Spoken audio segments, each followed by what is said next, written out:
Good morning. Happy Tuesday.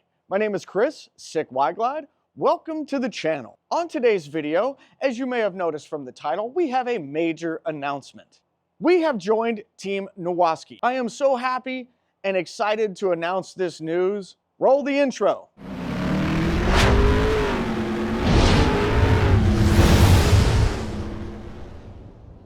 So with that being said, let me turn this thing around and show you what I've got. So this right here, ladies and gentlemen, is a level 3 suspension. And if you were to order one yourself, this is how it will come. It will come in a gun case, protected very well. These are hand built, these are hand assembled at Nowaskey Extreme Performance. This is a level 3 suspension. This has a Nowaskey cartridge internals. I will link some Nowaskey videos down below so that you guys can check out what is inside of this and how he assembles these. It's an amazing process with some amazing parts. In my opinion, it's the best parts on the market. Now I'm going to tell you guys all about the suspension, where you can go get it yourself, what options you've got. We're going to install this on my bike. In just a few minutes, I'm going to show you how easy this is to install. Now I want to take 2 seconds out to discuss what you can get for yourself from Nowaskey. In their fork packages, in their front end packages, they offer a level 1. The level 1 suspension is the cartridge assembly, and that's in stock length in a 41 or 49 millimeter setup. They also have a level 2. The level 2, we step it up just a little bit. Level 2 is also offered in a 41 and 49 millimeter, and with the level 2, you get your choice of gold, black, or hard chrome fork tubes. Now, when we step up to a level 3, which is what you're looking at today, we get a little bit bigger and badder. On the level 3, it's only offered for 49 millimeter fork tubes, so just know that up front. With a gold, black, or hard chrome fork tube option, you have stock +2 option, and you get some lower legs. You get the Hog Halter's Dominator lower legs, and you can get those either in black or raw machine finish or raw aluminum. Not only do you get your choice of color options on the lower legs, you also get a choice of axial or radial mount brakes. They do offer one further package. They offer a level 4. Level 4 comes in a stock length or +2. The tube comes fully assembled, ready to install. You get a triple tree that matches. It's either going to be black or machine finish. And you get your choice in fork tubes. Once again, you get gold, black, or chrome. So with this package, not only do you get your front axle and mounting hardware, you also get 2 tapered wheel spacers. I can't tell you enough, guys. They make this so easy on you. This is ready to go. You don't have to be an expert to be able to put this on. You don't have to disassemble the fork tubes. You don't have to deal with oil. You don't have to make a mess or have any kind of specialty tool. You basically just need to be able to take your fender off, take your wheel off, slide your tubes out of your triple tree, install these, and reinstall everything. And I'll show you just how easy this really is. But first, coffee.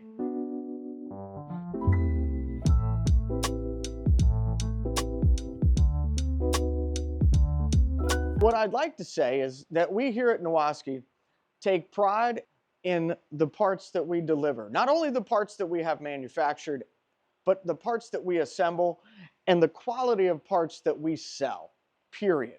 We pride ourselves on quality over quantity. Let's get these bad chickens put on. First steps, because this is kind of going to turn into a how-to.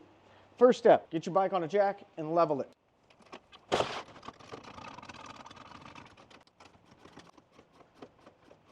On disassembly, you can pretty much do it however you want. Everything has to come off. I might suggest that you get your brake calipers off, take your fender off, and then your wheel off. Or you can take the wheel off and then the fender off. Whatever works for you. I'm not here to tell you that this is how you must do it.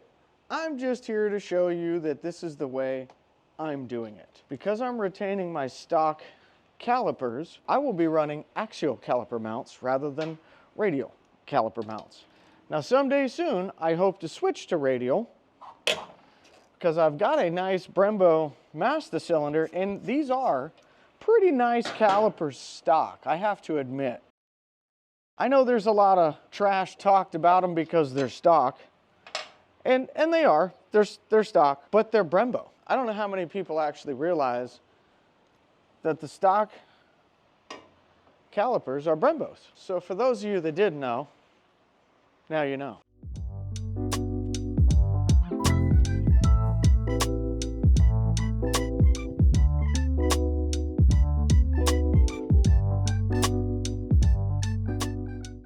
We're going to take these screws out here, and we're going to take these screws out here.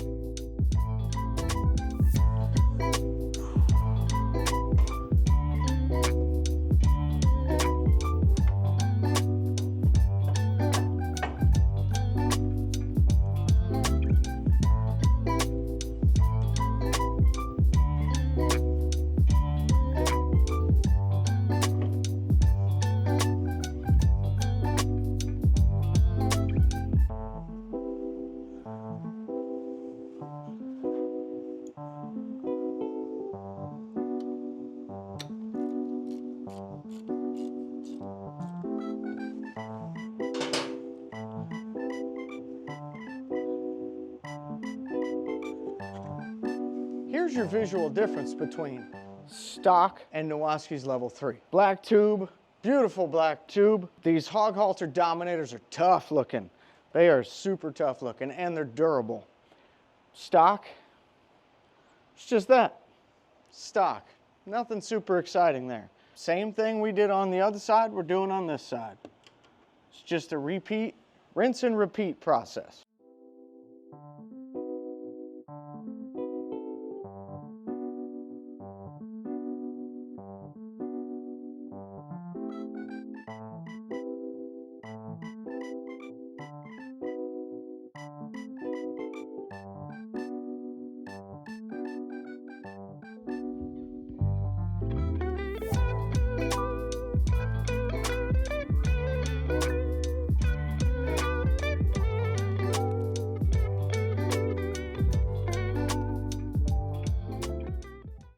Okay, you're going to take your fork tubes once you've taken them off, lay them to the side.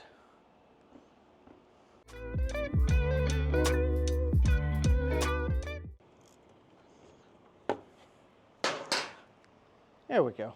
How does that look? I think this looks tough.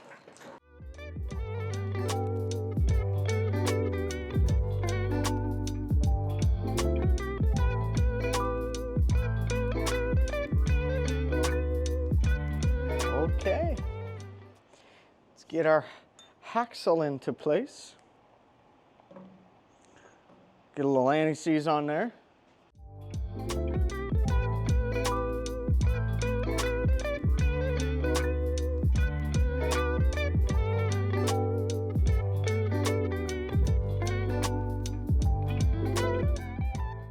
Now we've got our hardware. So when mounting the brake caliper, you're going to want it to sit on the rotor first and be centered on the rotor, and then you're going to add spacers or shims to reach the caliper. We definitely don't want to pull the caliper or push the caliper. That's not good. So the easiest thing to do is let it be centered and then try a spacer or two. And if need be, stack them up. And if for any reason you need to shim your caliper, you either need shims to reach it or take some out in order to get to it without pushing it, then do what's necessary. I can't guide you through that process. That process is going to be between you and the caliper in that moment. I suggest you run a little red Loctite in. Something real quick I want to talk about Loctite. So if your Loctite's been sitting around for a while, believe it or not, there is an expiration date on it. I'm not saying that your Loctite is necessarily expired, but if it's been sitting for a while, it's going to settle. So you'll want to shake it up real good before you use it. It's just one of those things I never hear mentioned. We're going to do the same thing for this side that we just did for that side. And you know what? I'm sure you're right. Somebody said, but I didn't get to see that. So let's do our best to get you guys in here. What I want you guys to pay attention to is this air gap. This is what I was referencing.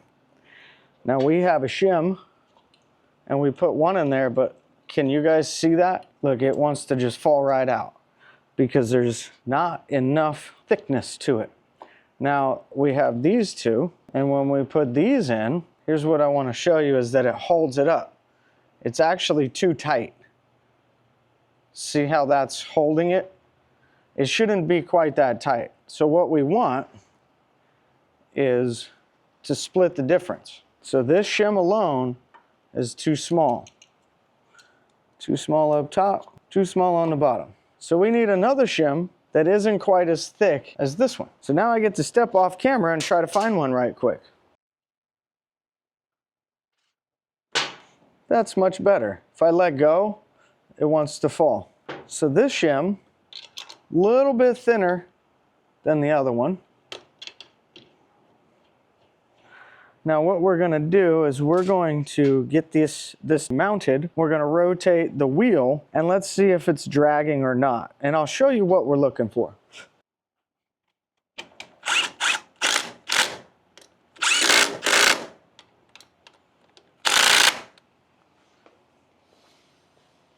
Much gooder.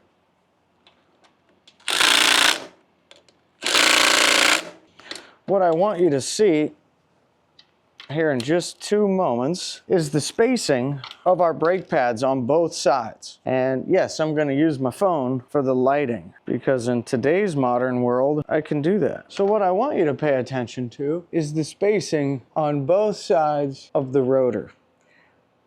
There's not quite an air gap on either side. Both pads are touching, as they should be. They should basically be resting up against the rotor. Just as you would imagine, there should be a pad resting, just resting. It doesn't need to have an air gap. And then the other thing we want to check is that spin. That's free spin. You can hear the pads touching the rotor as it goes, but that's normal. That's what we want to hear. Now that we've gotten the calipers on, we verified everything's good, we got our axle tight, we're down to just putting the fender on. I am gonna say this much, guys. If you have a stock fender, it won't fit to this front end without some kind of modification. What I've done, what's easiest, is to remove the welded nut that's on the backside. The reason we've got to do that is the bolts no longer go from the outside in, they go from the inside out. Put a little Loctite on the end of my bolt. And then we've got a spacer here. This is a 1/2-inch spacer. Goes between the fender and the fork leg.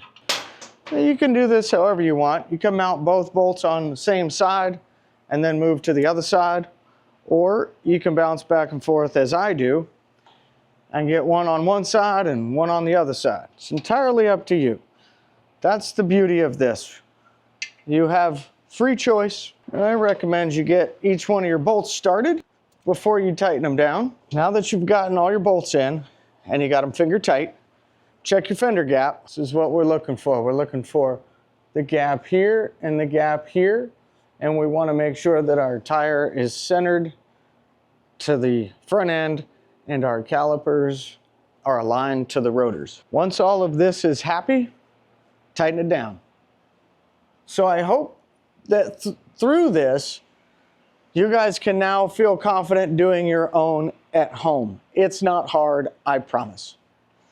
Now, let's get to the rear. And one important thing we need to do when we get to the rear is take this daggum sticker off. This is gonna go away. All right, so now that we've gotten that off, because that was definitely something we needed gone, let's break open this box. Well, actually, I've got two, but let's break open the shock box here. Let's take a look at these. So let me bring you in a little bit closer here for those of you that are wanting to see this. This is how you will receive your shocks. Now, these are 14-inch remote reservoirs. These come in various spring rates. You'll get your spring rate set up and customized for you upon your order. There will be a questionnaire on the order form that's going to ask you your weight, your riding habits, the type of motorcycle you have, all the information that's needed to pick the right and proper spring for your shocks. I do have some remote reservoir mounts. These come from OG Moto. I think these are some of the better ones on the market. These I picked in black. They do have pretty much every color available. You can pick purple, red, blue, yellow, green, orange, you name it, you can get it. First thing we're going to do when we go to install our suspension, much like the front, we need the flat jack. Flat jack is already under the motorcycle. We did that for the front half. But step one, remove your saddlebag. Step two, remove your stock shocks or whatever shocks you happen to have on your motorcycle. And in order to do this, you're going to want to bring your bike up to where the tension is off of the shock. I happen to have another brand's shocks on my bike. So for me to do this is a little bit more involved than it might be for just your stock shock. For just your stock shock, you would just need to remove 2 3/4-inch bolts. Very simple.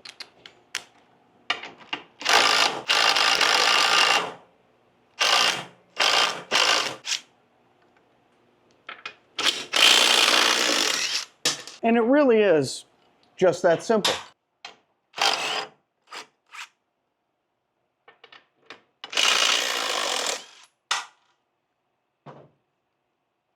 Take all your old hardware that you had, all your stock mount hardware, and you're going to get rid of that. You won't need it anymore. You can put that in your junk drawer, add it to your bolt bin.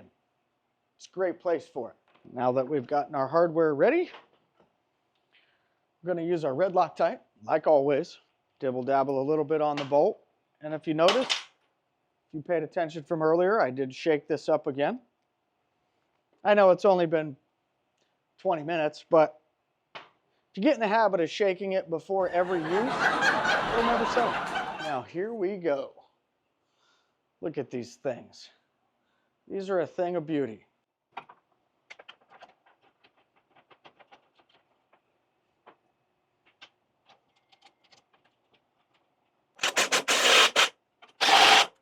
And now we're going to get into our reservoir mounts. Again, these are from Original Garage Moto, OG Moto. Really great company, really great people, and they make a great product. I've got their triple trees and their risers, and now their reservoir mounts. And I really can't say enough good about these guys.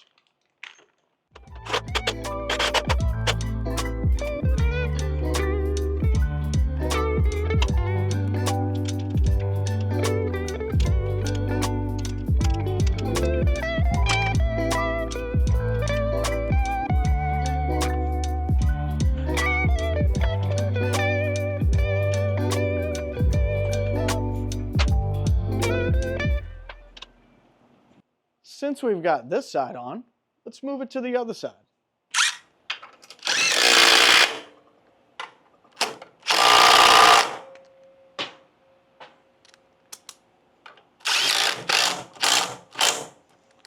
Yep, I heard you guys. Let me bring you on in. I heard that. Way in the back row. I heard you. 2 3/4 bolts for your reservoir mounts, if you're running reservoir mounts.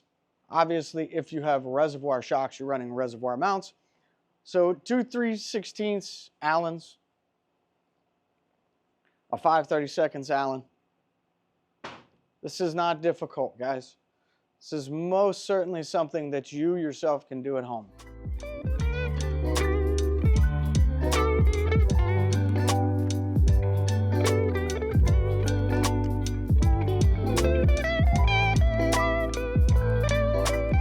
So how you feeling, guys? Anybody at home doing this right now? If you're at home installing shocks, do me a favor, leave it in the comments. So these shocks, now that we've got them on, look how beautiful they are. You want to get some for yourself? Absolutely. And yes, you can get these in 12s, 13s, or 14s. They are available in every size and with any spring that you're going to need. With that being said, let me shut my mouth and we'll get it dropped down on the ground and we'll get the sag set. Sound good? All right, guys, so I have a real dilemma. I cannot set this sag by myself. And just keep that in mind. That's something that you yourself won't be able to do at home by yourself, because you need your butt sitting on the seat, and you're going to need somebody to measure that 1-inch sag. So since I've run into a problem here, let me make a phone call. So I've tried like 3 times. Oh shit. Sounds like you need some help, Chris. I absolutely do. Good to see you. What's shaking? Look at this. Well, you know that I'm always here to help, Chris. Absolutely. I just got done installing all this. I need to set sag, and here we are. Here we are. Well, I suppose I'm probably the guy to help you with that. I think you should be. All right. Well, you know what, Chris? Here's the deal. It's been a long trip to come help you out. It has. I think first I need some coffee. Absolutely.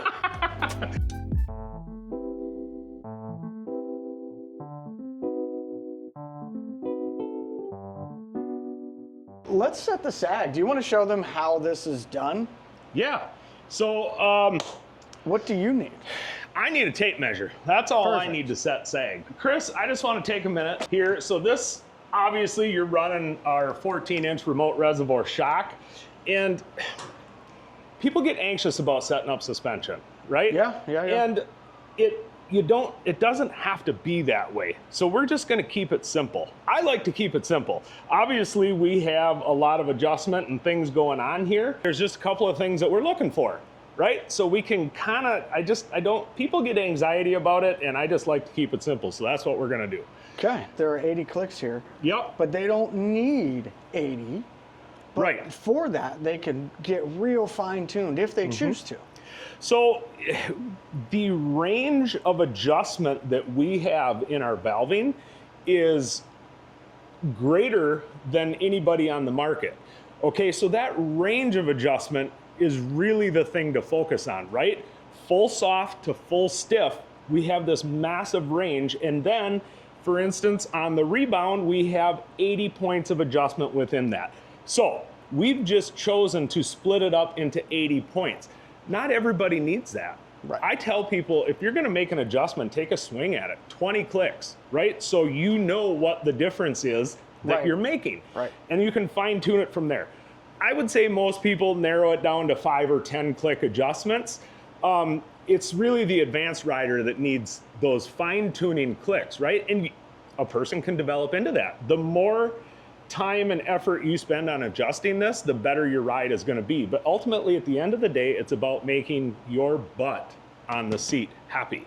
Right. So what I like and what you like could be 2 different things. On our compression, we chose 6 points of adjustment here. And that's because when you get into that advanced suspension settings, that the rebound is what you want to be able to fine tune even more than the compression. So that's why there's more here than there. Also with our dual adjustable shocks, where it's 70% rebound, 30% compression adjusted simultaneously with those 80 clicks, it also allows for that fine tuning in there. So that paired with all the different spring rates we have, I mean, we can dial this thing for anybody. Yeah, I was telling them that. I was saying, no matter who you are, we can fine tune it for you. Yeah. What you've already probably talked about is, first of all, we just want them the same from one side to the other. Yeah, I actually told them that these get married and they get dyno tuned. And absolutely. I explained, like, you know, I jokingly said, yeah, we see how much power you get. But I didn't go into depth as far as what that actually means as far as dyno tuning. I tried to keep it simple and say basically you want it to compress and expand at the same rate. Yes. And you want that to be equal on both sides. Correct. So they are moving the same in both sides, right? So like the stock suspension, you have that dummy shock on one side and an adjuster on the other. Yes. I got a bug all of a sudden. So I've had multiple phone calls in the last week of customers that built big power engines and stuff. And then when they go out and they're trying to put the power to the ground, it's actually torquing like the rear end, right? Because there's a dummy shock on one side that doesn't really do anything. So, I mean, so that is a perfect explanation of you want both sides working exactly the same. And you're right, these are all individually dyno tested and tuned and married to their perfect partner. So as far as setup, The main thing that you want is an equal amount of thread showing on both sides. We're just going to keep it that simple. Yep, keep it easy. And we'll get into the valving later. But what we want, this is a 14-inch shock. With your weight on the bike, we want 1 inch of sag. It's as simple as that. Yep. 1 inch of sag. So we have 3 inches of travel. Your shock works both ways. You want to be 1 inch into that travel. And without confusing people, Yep. you're going to show them just how easy it is to measure that 1 inch of sag. Absolutely. Because obviously that can get very confusing to someone that doesn't know what they're imagining in their brain. Correct. How do I measure 1 inch? Where do I measure it from? Yep. So we're going to go through that. And again, we're going to keep it simple. Awesome. All right. Well, Chris, you hop your butt up on that motorcycle. you know, we say climb up here, but I'm not as limber as I once was. Okay. So we know So we know it's 14. this is a 14-inch shock from center to center. Yep. Okay? So now with you sitting on there, we want center of bolt to be 13 inches. That's 1 inch of sag. So, and just grab yourself a tape measure. Oh, Chris. It we is there? almost like you know what you're doing. Are we there? Almost? Yes. I mean, yeah. So it is literally on the button. 13. 13. There you have High it. five. All right. We didn't even have to make an adjustment. So what I'm gonna do though, just to make sure it's equal, is I'm just gonna go over here and I'm gonna measure the amount of thread showing, okay? So I have approximately 1 1/16 to 1 1/8 of thread based on this tape. Would Again, would I don't care what it is as long as it's the same. Would you like a caliper or you want to stick No. with the tape measure? This is good enough. And over here, I'm just gonna put 1 turn into this. Nope, that was too much. I'll take a half out. There we go. And I would also like to mention, when you're doing this, just measure one side and find your 13 inches on one side, and then just make sure there's an equal amount of thread showing on both sides. Don't be going back and forth, measuring both sides. Just focus on one side. Okay. Keep it simple, and as long as you have the same amount of threads showing on both sides, meaning you have equal spring pressure, then that's what we're looking for. Perfect. So we can get more technical than that, but why? Right, no need. No need. So we are set up perfect. What if it wasn't right, Chris? Yeah, so... Chris, you what know- if you weren't so smart and so good with Oh, Nowaskey geez, old suspension, Pete. Nowaskey suspension that it wasn't just right? Right? So if we were to, you're not sitting on there, but let's just pretend somebody was sitting on there, right? And we got- So this is like 13 3/8. 3/8, yeah, give or take. So we would need to soften it to let it sag more. Likewise, if Lefty- it was at 12 and a half, lefty-loosey kind of deal. Yep. And you can do this with no tools, as long as there's no weight on the bike, right? If you're not a very heavy guy, so I was able to adjust it. Now, I'm going to bring these guys in for a moment, and I want to just have you do that again. Yep. And And I want them to see this, because this is a question I get asked. Yep, exactly. This? Yep. Is it supposed to do that? Because a lot of people go, well, that looks like it's messed up. yeah. All right. So let's talk about that. Why do you want this to move? And why, you might ask, is our Heim joint so big? I mean, we Yes, really let it agreed. move. We actually have a competitor if we want to glance Yeah. at it, but yes, this is a big difference. So when your shock is moving in and out, and then when you're turning or leaning into a corner or braking or whatever, you get chassis flex, okay? And going over, like all this stuff, right? Things are moving. You have rubber motor mounts and moving. So when you get side load or lateral load on your shock, when the shaft is coming in and out of the body, that's where the load is transferred to that. And by allowing this shock to move with the chassis, you're taking the lateral load off the shaft and allowing it to move easier, smoother. Okay? So your overall operation of the shock isn't interrupted by the chassis flex. It still is moving freely. Follow. So Check. it is Did supposed y'all to get that? So it is supposed to move freely, and you can see it can move different on the top and bottom. I mean, that's okay because it's just turning on the shaft. Yep. Right? So that is why we allow it to do that. Maximum movement for the shock under chassis flex and shock rotation, so you're not introducing the load to the shaft. Smoother operation is the point. That's the simple point. One quick question. I'm just going to hit you with a couple questions. This is not shock spinning related. This is reservoir related because I get asked this a lot. Does it have to go here? It absolutely doesn't. So a lot of people, so there's two reasons for this, and I'm going to be straight up honest. Number one is ease of adjustability. So you have your canister up here, your reservoir up here, where you can very easily access the compression setting of the shock. Likely, even with your bags on, you can reach in here and do it from the bottom if you want to. But that's why it's up here, and it's also a flex, right? I mean, if you're gonna spend a bunch of money on high performance suspension, that's what it is. It's a flex. So that's why a lot of people want it up here. Not everybody wants that, I understand that. So you can actually mount the shock so the hose comes out forward, and you can route it up here and down here, and Hoffman Designs makes a clamp, SBC makes a clamp that allows you to put it here.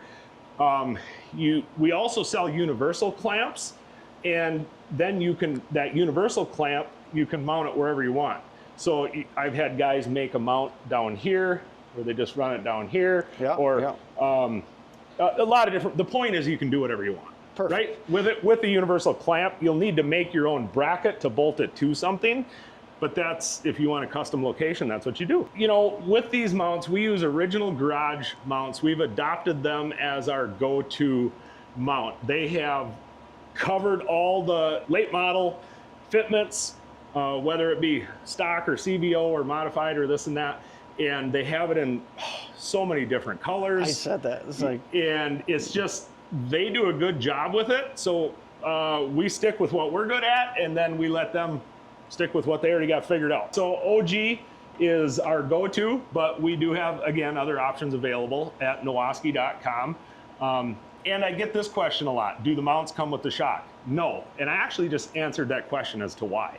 Because there's so many different colors and options and this and that, we just don't include it. That's just a separate thing. For initial settings on this, we'll just talk about that. So we got the sag set up properly. Like I said, you can adjust this with no tools. It will not move. If you ever are going to adjust this later, just clean up the threads before you start turning it. You can just use a little lubrication on the thread once in a while.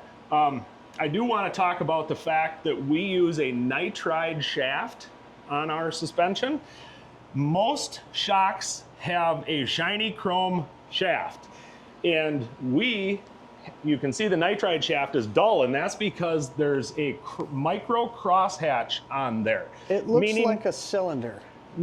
100%, that's exactly right. The crosshatch on a cylinder is there to retain oil on the cylinder wall so it's never dry.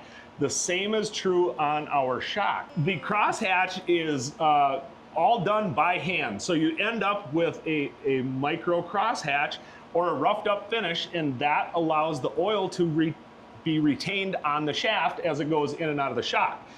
So that is for smoother shock operation because you don't get stiction from the seal, and it also improves seal life because the seal isn't running dry on the shaft. Makes sense. So the only thing to think about with that is that when you clean the bike, you should clean your shocks, because when the wind is blowing through here and the dust and whatever, you'll end up with around the base of the shock here, around the bumper. It just is like damp and dirty.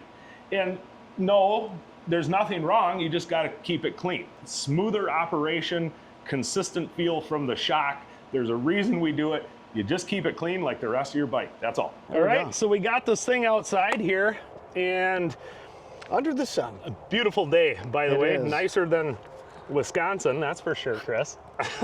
We're gonna get this thing set up. Typically, we'll just talk about the remote reservoirs because that's what we're talking about. When I send them out the door, I will set the springs, and then the valving, I'll usually put compression at 2, and I'll set the rebound at 20 clicks, unless we were to talk ahead of time about something, right? But that's the standard. So this is gonna be pretty simple if we keep it simple, right? If it's too soft, we stiffen it up, right? And if it's too stiff, we soften it up. Right. It's as simple as that, although it's a tongue twister. And we only wanna mess with one thing at a time. We ain't gonna change a whole bunch of stuff and ride it and a whole bunch of stuff. We're just gonna do one thing at a time. So this might be a moment for me to talk about something. The term bottoming out, I think, is overused. I think that's just what everybody says when they hit a bump and it's just too rough, right? Right. They bottom out is the term they use, but that's not necessarily what's happening, right? Because if you're set up too stiff, it's going to be harsh. If you're too soft, it's going to be harsh. But knowing the difference between those two, I guess, is the thing. And that's why you got to take a swing at your adjustments to find out what you're going to do. Which one is happening. You're not going to do 1 or 2 clicks. You're going to do a bunch of stuff and work your way to the middle. You're going to go up here, you're going to come back down here, and it's like a pendulum that's slowing down. You're going to end up in the middle, right? Yep. And we work at one thing at a time. So we're going to verify that nothing got changed in the box. That definitely did. So I'm going to go all the way to 0 to the negative counterclockwise. Come back and you feel the first little ball detent. That's 1, 2, 3, 4, 5, 6, 7, 8, 9, 10. I'm gonna stay at 10 for you because you're light. Oh. Okay. And then I'm gonna go click this to 1, and then I'm gonna repeat this on this side. And then, so all the way to 0, back 1, 2, 3, 4, 5, 6, 7, 8, 9, 10, and 1. So now, Chris, I have this set up pretty soft right now. So we're 10 and 1. So I want you to get on this, take it out, and pick a stretch of road, right? Maybe 5 miles, I don't know. And some bumps, some roads that you know, and make that loop, and we're gonna make that same loop every time we make an adjustment. So that way you can understand what's happening in the process. What we're doing. So fire it up and take it for a heat. Tell me what you think. Alrighty.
Perfect. Awesome. Yeah. There it is, ladies and gentlemen. Do not feed the Sasquatch. So I will say that it is a far better ride than what I had on my bike. And I thought that was a great ride, truthfully. So, Chris, we sent you out with 1 click of compression and 10 on rebound, and you're feeling really good with that. So we're running the 115 spring on here, and you can see that our tattletale O-ring is about 2/3 of the way down the shaft. You didn't hit any super noteworthy bump. We have you set pretty soft on the 115 spring. You're using about 2/3 of the travel, so you have more to go. So we definitely don't want to stiffen this up anymore as far as the compression goes. And the rebound felt good to you. Again, Yeah. you know, I will play with the rebound a little bit. yeah, yeah. But I think it's pretty much right. And right how'd you where feel with the front, Chris? So as everybody knows, the fronts we preset. And that's because most people can't get to the front, right? The average guy Right. has their nacelle or their clamshell or their gauges or something on here and they can't get to it. So we found the sweet spot on the front. And how do you feel about the front? Is that feeling good? Taking the dive out and making you feel confident in the turn? Yeah, you can take a look at it. I mean, I brake checked it pretty hard on purpose. Yep. To squat it. And I have a Brembo RCS, you know, I have a great master cylinder. Yep. And we got pretty good calipers, and that's it. So yeah. I don't feel like I bottomed out, and I'm using that with air quotes, but I don't feel like I reached the limitation. And I'd like to mention too that you're running 14-inch in the rear, and then you have your forks slipped down quite a ways. So we don't want to like go too deep into that, but the point is you're a little more elevated, so you have pretty good travel here. So and more to go. Yeah, I mean, people, it's funny you mention that. People have asked me a lot why my bike, the ones that have ridden it, why it handles well or differently. And it's part of just the way I set it up. Yeah, as the viewers probably saw when you were backing out, we had the level on the bottom of the frame still because we were looking at your chassis setup. And you want about just a little pitch to the front, ultimately, because when you sit on it, it should be level. It should be level. So once your suspension and your sag and all that is set up properly, you want to check that because you don't want the back to be down. You don't want it like this. That's adverse handling.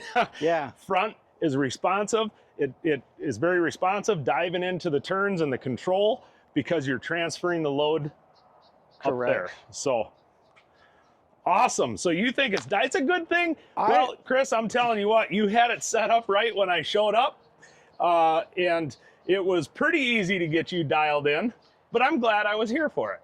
I am too. So I think now that you're here, I think it's time to around. We should have a little fun, Chris. Yeah. I'll stay an extra day. Am I good to go? Yeah.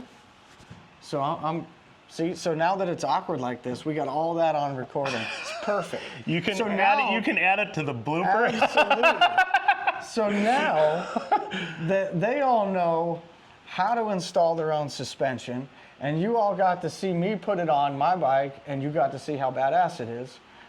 Let me also tell you that you get an opportunity to save some money on that stuff if you're interested in it. And I'm gonna let Pete take over now. Well, we got some awesome Black Friday deals coming, and they're right around the corner. So this is the perfect time for you to get some awesome Nowaskey suspension products on your bike. So we are going to be doing 15% off all Nowaskey suspension products. On a level 4 Nowaskey front end kit, you can save over $650 on that level 4 kit. Are you serious? Yeah. If you hold your hands like this, I'll insert it. $650.